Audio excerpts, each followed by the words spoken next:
Hi mga Harlicans! Hello po! Good morning mula dito sa Los Angeles, California. At saka, ano ba ang pag-uusapan natin tungkol kay Jim Paredes? So, alam niyo po, nung sinend sa akin yung videos, nung una nag-init talaga yung dugo ko, nag-init yung ulo ko, dahil sa asal ng bastos na orangutang na ito. Ngayon mga Harlicans, ini-encourage natin ang ating mga kapwa Duterte followers, okay? Mga supporters ng Duterte na maging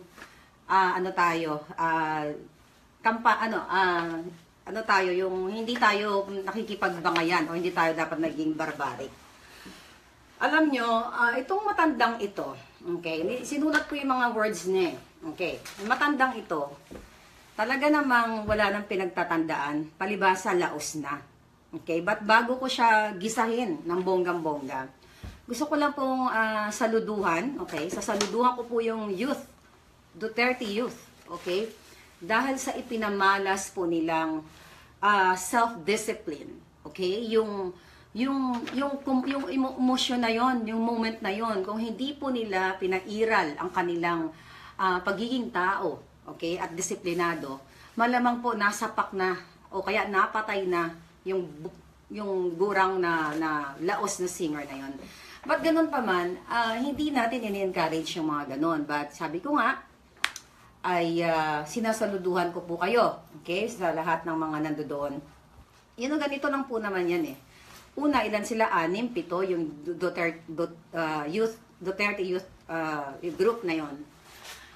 Kung talagang hindi sila naapektuhan itong mga dilaw, okay? Itong dilaw na nag-i-emote doon sa EDSA, na pilit na nilalason ang mind, okay, ng tao.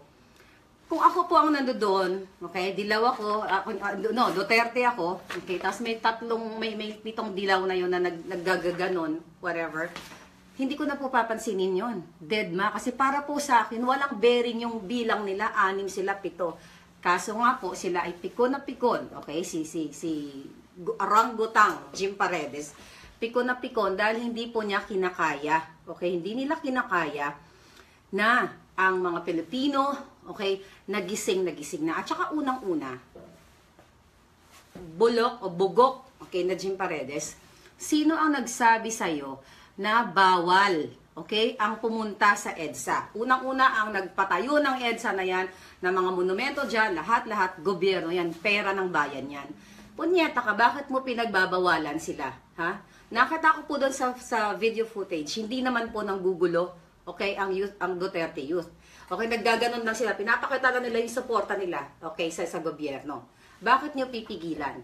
Okay, bakit? Dahil kayo ay mga pikon na. So, sabi ni Paredes, ang mga statement niya, they came there to spoil the party. Mga Harlicans, mga kababayan, nakita nyo bang in-spoil nila, nagwala ba sila doon, naghagis ba sila, nag-physical ba sila? Hindi sila nag-physical, they're there, okay, para sa mga dilaw, bastos yun, kasi nga, mga talunan. Mga talunan sila. So, hanggat hindi nag-physical ang tao, kalaban mo man yan, okay, o against man sa'yo, wala kang karapatan. Orangutang na Jim Paredes, wala kang karapatan. Okay, na mag-emote ka doon, na pinipilit mo, okay, na ang gobyernong Duterte ay, okay, sinabi niya po ito, sabi niya doon habang nagle-lecture niya, sabi niya, how about the 7,000 deaths? Okay, how about the 7,000 deaths daw na sinisisi niya base dun sa kanyang statement na si President Duterte ang nag-utos na pagpapatayin ang 7,000 deaths. Oy, bobo! Okay, bobong matanda na pa-Ingles, na akala mo pag nag-i-Ingles ka, magaling ka na, matalino ka na. Okay, sabi mo Pilipino ka, abnormal. But anyway, sinisisi mo sa gobyernong Duterte, bakit hindi mo? Okay, bakit hindi? Lagi na lang kayo, punyeta kayo, paulit-ulit kayo yung extrajudicial killings na yan eh. Bakit hindi mo i-lecture, okay, doon sa mga alipores ng mga dilaw kung ano ang ginawa ng Duterte administration, kung ano ang ginawa sa the DSWD, sa agriculture, sa DNR, sa education department, lahat ng mga achievements ng gobyernong Duterte. Bakit po niya kayo pa ulit-ulit kayo EJK, ha? Para kang bakla, ano pa yung sabi niya doon? My gosh, think, gaganon pang punyeta niya. Ikaw ba, Pilipino? Arte mo. Gusto mo lang mag-English doon para yung tao na hindi ganun kagaling magsalita ng English pero mas matalino sa'yo, ini-intimidate mo. That's about it. Okay? Kaya wag mo kaming lulukuhin, matandang baliw. Okay? Ano pa? Sabi niya, bakit ba kayo nandito? Bakit? Kung nandoon sila, bakit sa'yo ba yon? Sa'yo ba ang EDSA? Punyeta kayo mga dilaw? Feeling nyo, lagi sa inyo? Leche kayo. Sabi niya, wake up, Pilipino tayo. Yeah, wake up. Yeah, dapat talagang wake up. Talagang awake na kami. Awake na ang mga Pilipino. Demonyito ka. Sabi niya, Pilipinos, English. Buti sana kung ang English mo tuloy-tuloy na talagang you're born in talagang slang na hindi ka marunong magtagalog. That man, maintindihan ko. Maintindihan ko na hindi ka marunong magtagalog but Pilipino ka. Pero yung nakakapagsalita ka naman ng Pilipino, nag-iinarte ka doon, demonyo ka. Ano pa? Tapos sabi niya, look at me. Di ba? Ang yabang eh. Pero you know what? Believe ako dito. High blood ako. Believe po ako talaga dun sa mga batang, mga Duterte youth na yun. Dahil po kung ako nandun, I don't know. Na-boxing ko na yung pagmumukha ng matandang yun. Nagpa-practice pa naman ako mag-boxing. But anyway, ano pa ba ang mga chika ng demonyitong oranggutang na laos na ito? Okay, ito nakakatuwa. Nung sinabi nung isa sa mga sumasagot sa kanya sa Duterte youth na yon, sabi niya, pinaprovoke niya nga, di ba? Chika niya. Tapos sabi nung isa doon, sabi niya, ano bang nagawa ni Duterte? Ganyan. Tapos sabi nung isang youth, sabi niya, one of our barangay is very safe now. See? So wala po siyang nasagot doon. Okay? Sabi ng Duterte youth, ng kanilang barangay ay ligtas. Okay? So wala siyang nasagot. Dahil po yun yung totoo. Ikaw matanda ka, tanda mo na, hindi ka pa rin nagbabago. Pilit mo tinitwist, ang mga kabataan. Yung mga pumunta doon, mga bayaran, may sinend akong tao doon. I have my own footage. Punyeta ka, hindi lahat na nandoon, dilaw. May sinend akong tao doon para i-monitor ka, gago. Punyeta ka. Ano ba sinabi niyang Kurimaw?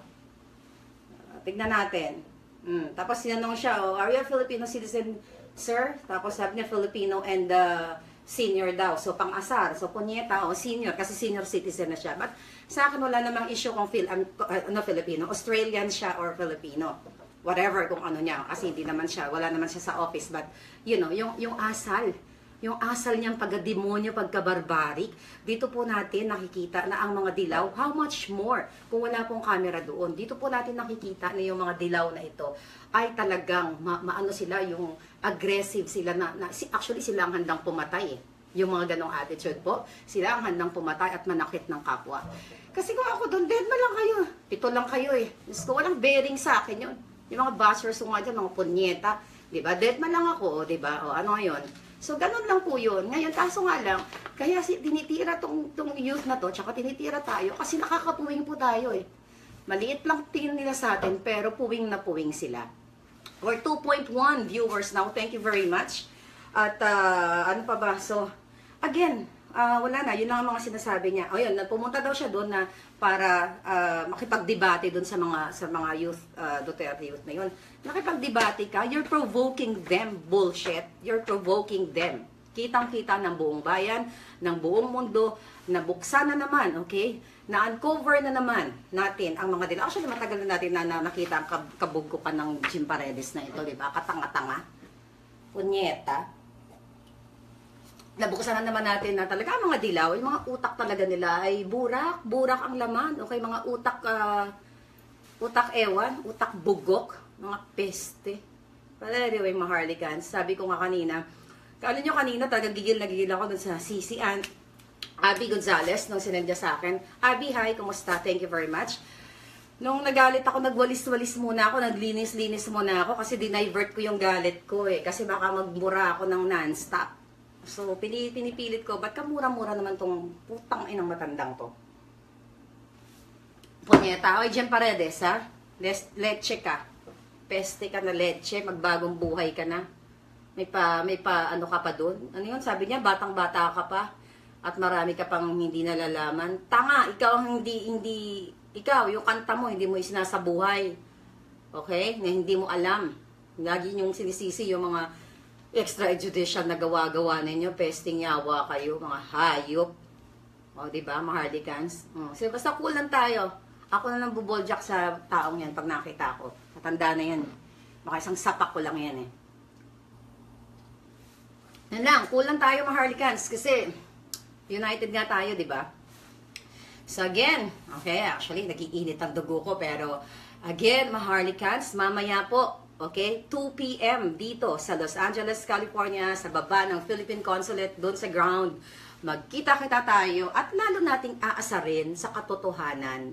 Okay? Sa katotohanan ang mga dilaw na tayo all over the world na mga Pilipinong gising na gising at mas mamatalinong mag-isip sa mga dilawan ay nagkakaisa at sumusuporta sa ating sambayanang Pilipino at syempre sa bonggang-bonggang presidente, di ba? So mabuhay po kayong lahat at tuloy ang laban kahit po ako yung nag-iinit pag may mga ganun pong mga komosyon sa mga atenan yung rally or prayer later mamaya. Kulang po tayo, okay? Dahil ayaw po nating manakit ng kapwa. Hayaan lang natin na by words, you know, murahin natin yung mga pesting yan. Pero wag po tayo maging physical dahil wala pong nananalo sa ganun. Okay? Mga maharlikans, hindi po tayo makipagbugbuggan. Unless nayayain na lang tayo sa ring, you know? Mag-boxing tayo, okay lang yun. Pero maging physical, ay hindi ko po kayo na-advise na maging ganun.